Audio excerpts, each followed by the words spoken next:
जय श्री राम।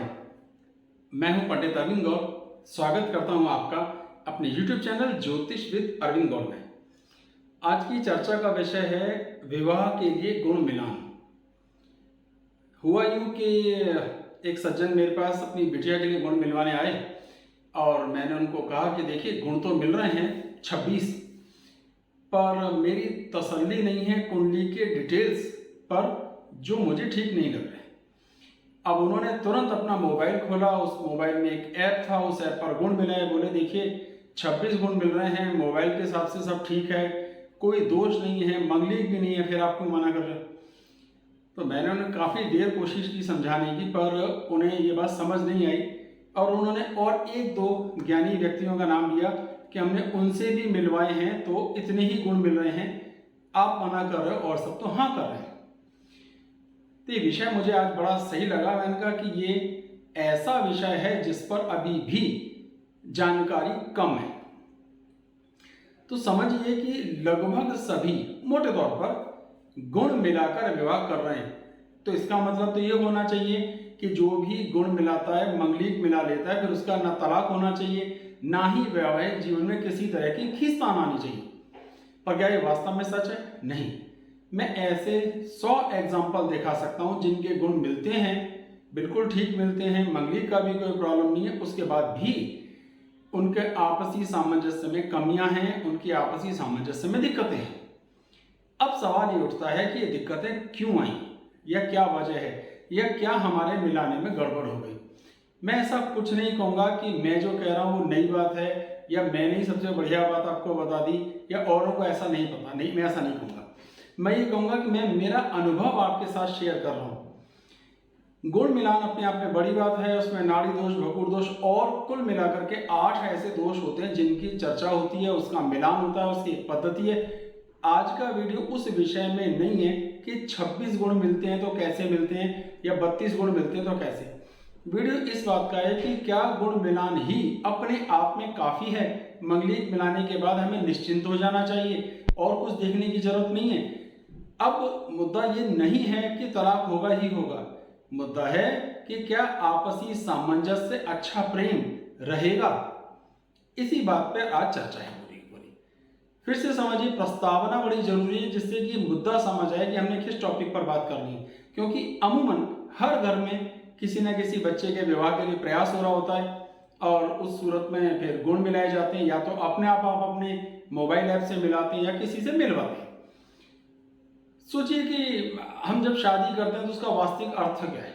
शादी हम करते हैं, विवाह करते हैं, इसका अर्थ है खुशियां, आनंद, ईश्वर की बनाई दुनिया को आगे बढ़ाना। यानी लड़का और लड़की प्रसन्न रहें, हंसें बोलें, एक दूसरे को समझें, एक दूसरे की इज्जत करें, कद्र करें, एक दूसरे के सहयोगी बने, तो उनका प्रेम बढ़ेगा और इस प्रेम से वंश बढ़ेगा, सबके लिए खुशियां आएंगी। लेकिन क्या वाकई हर विवाह में ऐसा ही होता है, इतनी ही खुशियां आती हैं? तो क्या और ढूंढना चाहिए? टॉपिक सिर्फ इतना है। मुझे उम्मीद है कि आपको ये चीज तो क्लियर हो गई होगी कि आज का टॉपिक है क्या।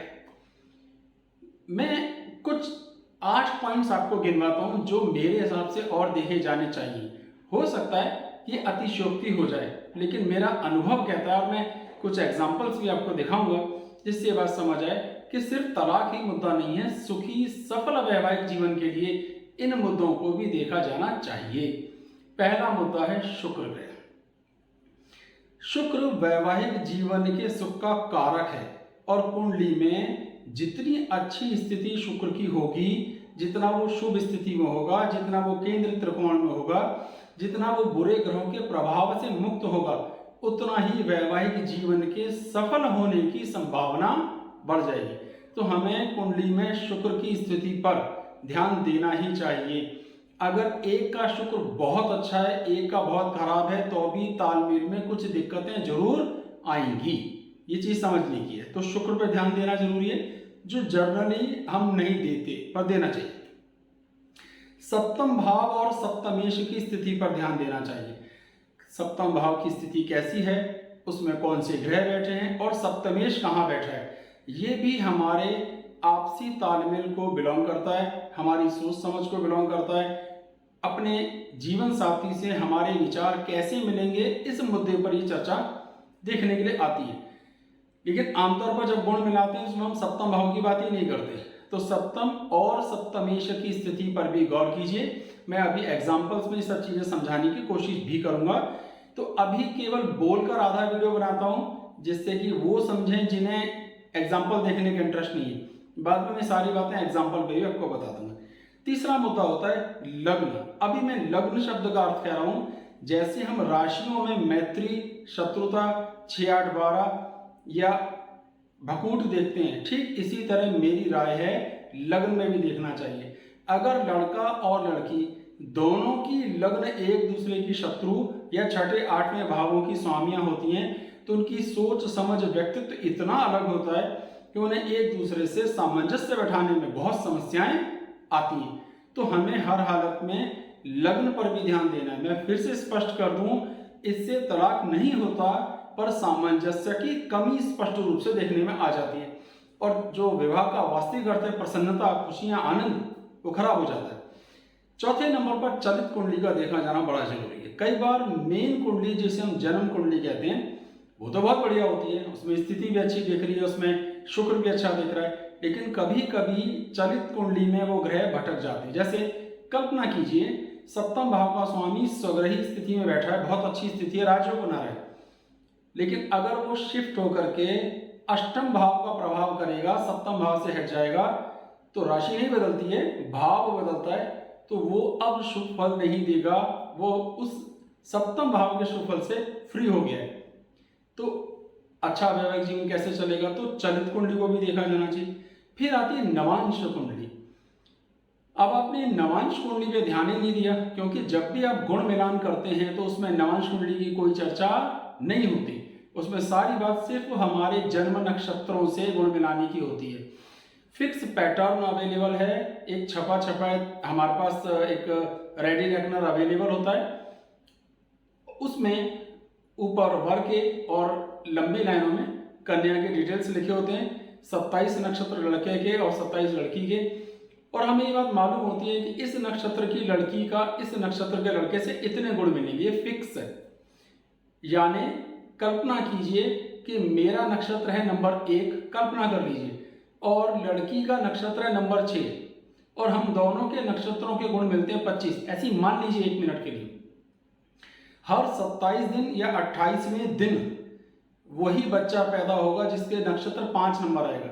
यानी मुझसे लगभग 15 दिन छोटा या 15 दिन बड़ा बच्चा भी मेरे साथ गुण मिलान में उतने ही गुण मिलेंगे, और सिर्फ अभी जो बच्चा 15 दिन का है उसके साथ भी मेरा गुण मिलान 25 ही आएगा।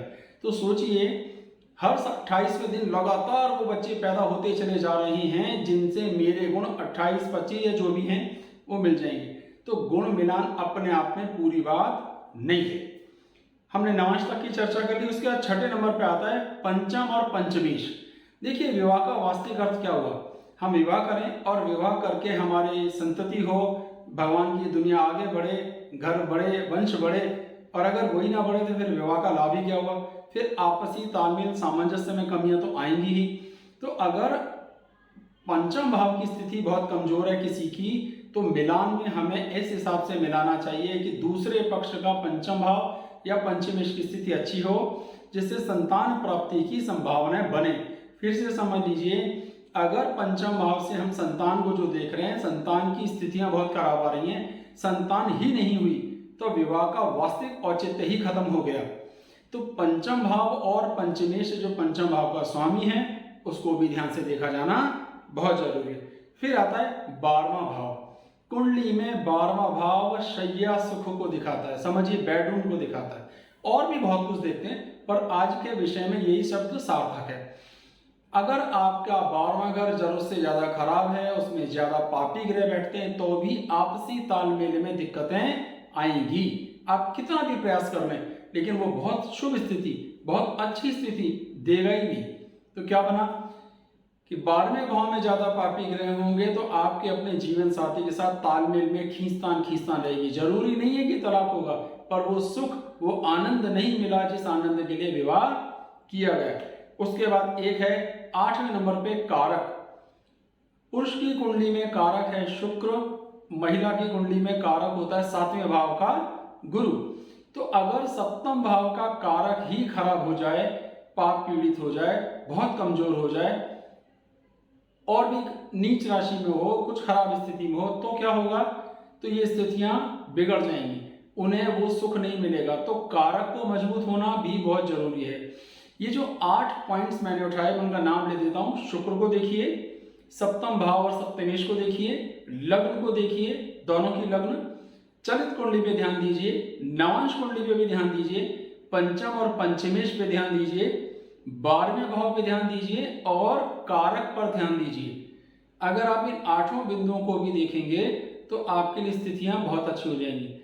या ऐसा नहीं है कि ये खराब होंगे तो तलाक हो जाएगा या अलग हो जाएंगे, नहीं, पर जो क्वालिटी ऑफ लाइफ मिलनी चाहिए थी, जो प्रसन्न जिंदगी मिलनी चाहिए थी, वो नहीं मिल पाती।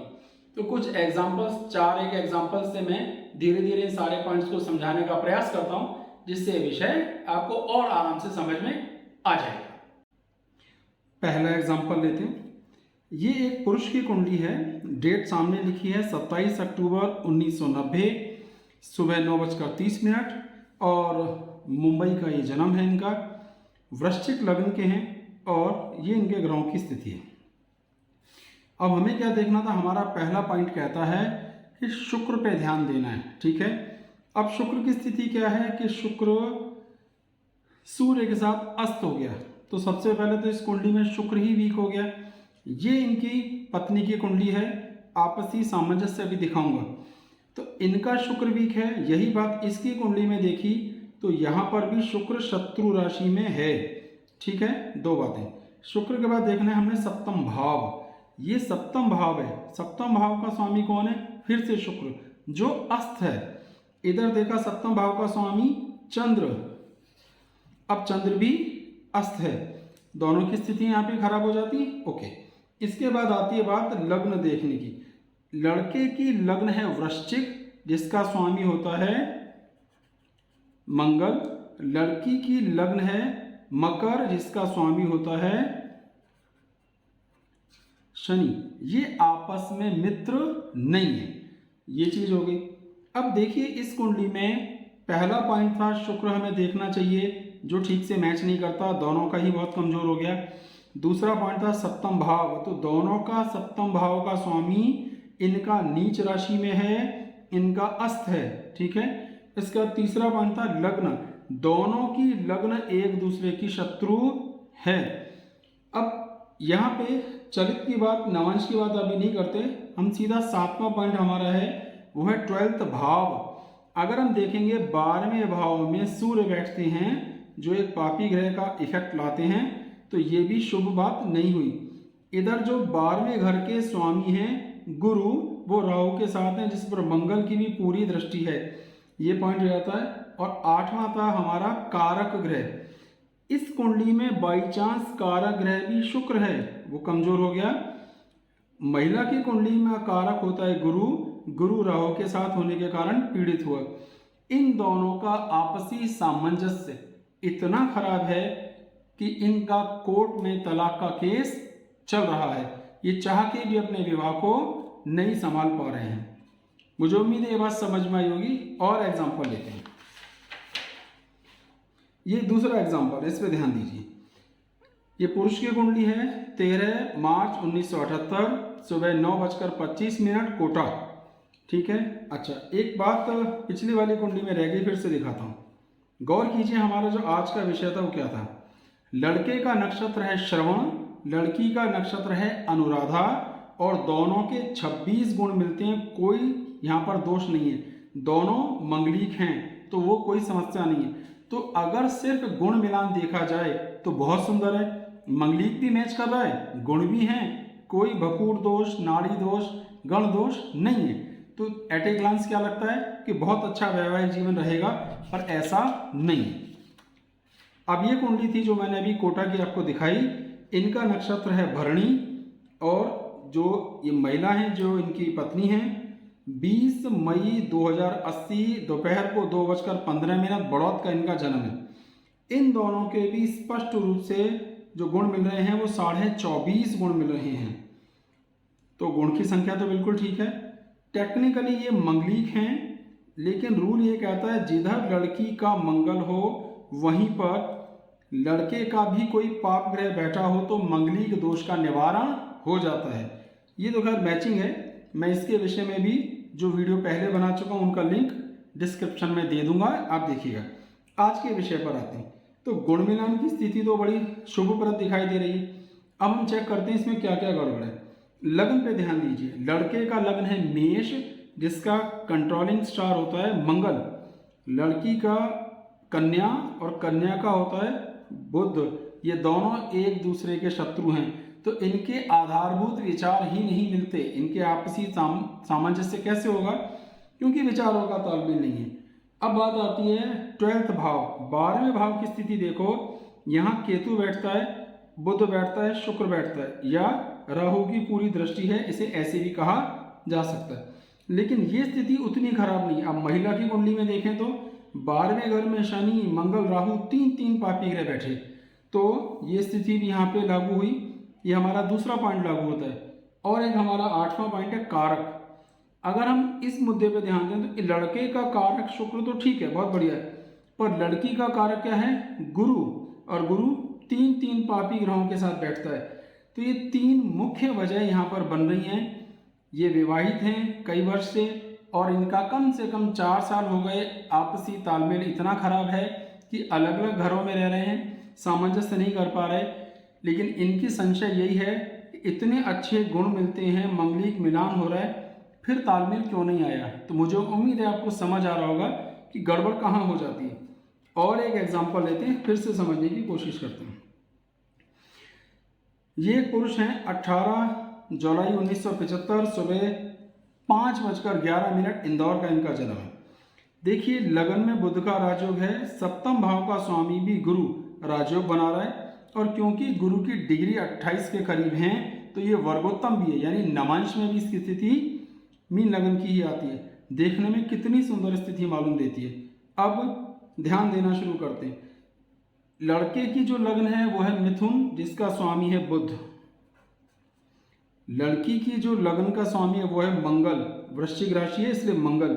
इन दोनों की आपस में नहीं बनती, तो हमारा लग्न वाला पॉइंट जो हमें तीसरे नंबर पे सिखाया आपको, वो तो मैच करता ही नहीं।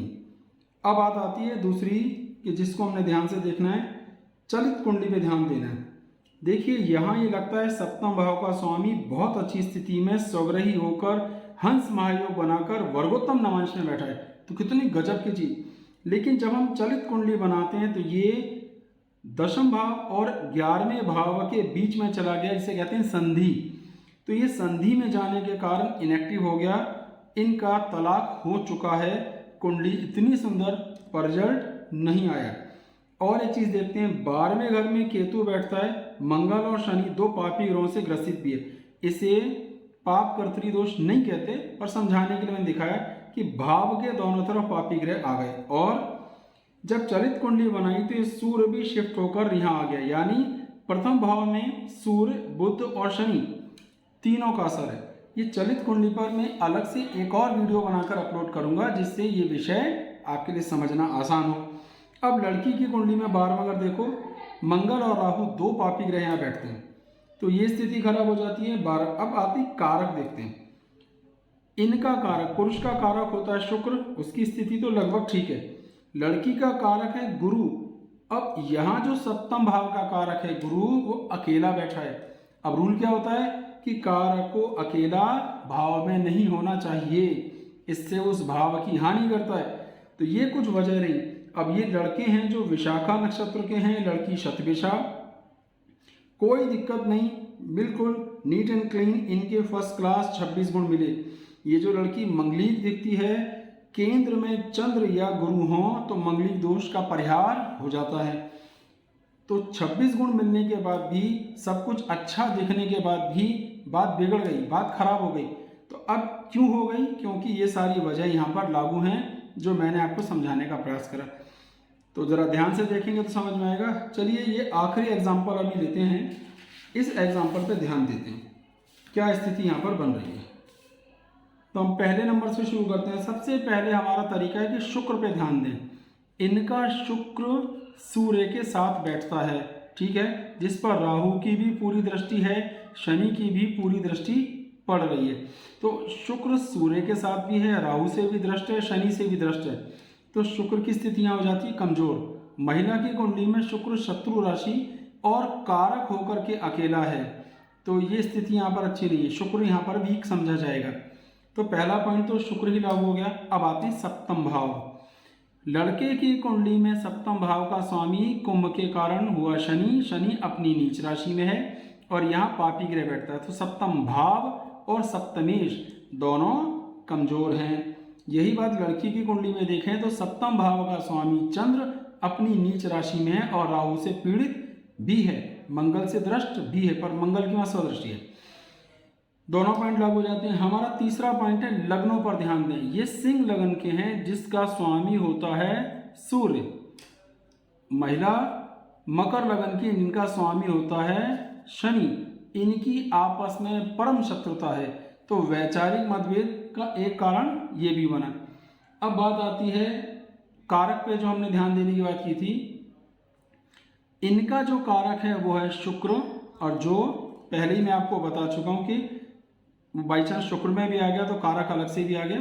इधर के कारक की स्थिति ठीक है, तो यहाँ मिनिमम 4 पॉइंट लगे। पर अब एक और पॉइंट दिखाने के लिए मैं इस कुंडली को इस तरह रखता हूँ। ये इन्हीं की नवांश कुंडली है। अगर आप ध्यान से देखेंगे तो नवांश कुंडली की स्थिति क्या आ रही है कि नवांश लग्न में 2-2 पापी ग्रह बैठते हैं। नवांश लग्न वृश्चिक, वृश्चिक का स्वामी मंगल, मंगल अपनी नीच राशि में है, तो नवांशेष भी नीच में चला गया। नवांश लग्न में 2 पापी ग्रह बैठते हैं, बृहस्पति की दृष्टि है, थोड़ी राहत है। बहुत प्रयास के बाद भी 10-15 साल का वैवाहिक जीवन के बाद भी आपसी तालमेल इनका इस हद तक खराब हो गया कि इन्होंने तलाक ले लिया। तो मुझे उम्मीद है ये विषय आपको समझ में आया होगा। कैसा लगा आपको आज का वीडियो? विषय समझ में आया कि नहीं आया तो फिर से समझें, दोबारा देखें, क्योंकि इसे समझना बहुत आवश्यक है। सिर्फ गुण मिलान ही अपने आप में संपूर्ण नहीं है। ऐसा करने से हमारे साथ धोखा होता है। हमें किसी विशेषज्ञ से ही अपनी कुंडली दिखवानी चाहिए जो जानकार हो इस सब्जेक्ट का। अपने आप जब हम मोबाइल ऐप पर ये सब गुण मिला लेते हैं, उसका नुकसान ये होता है कि गुण की संख्या तो बहुत सुंदर आती है, पर वास्तविक रिजल्ट आते ही नहीं है कभी भी। हमारे चैनल को सब्सक्राइब कीजिए। आपका कोई प्रश्न है तो उसे व्हाट्सएप, जो भी प्रश्न है उसे आप कमेंट बॉक्स में लिखिए। मुझसे जितना संभव होगा मैं उसका उत्तर देने का प्रयास करूंगा। चैनल को सब्सक्राइब करें, आगे शेयर भी करें। आप अपनी जन्म कुंडली दिखाने के लिए बात करना चाहें तो उसकी कुछ फीस है और वो सारा प्रोसीजर आपको बता दिया जाएगा। मेरा व्हाट्सएप नंबर वीडियो में फ्लैश हो रहा है। इन सब जो बीच में कुछ वीडियोस ऐसे थे जिनके मैं पहले बना चुका हूँ डिटेल्ड, उनके लिंक मैं डिस्क्रिप्शन में दूंगा जिससे आप उसे भी देख सकें। बहुत बहुत धन्यवाद। जय सिया राम।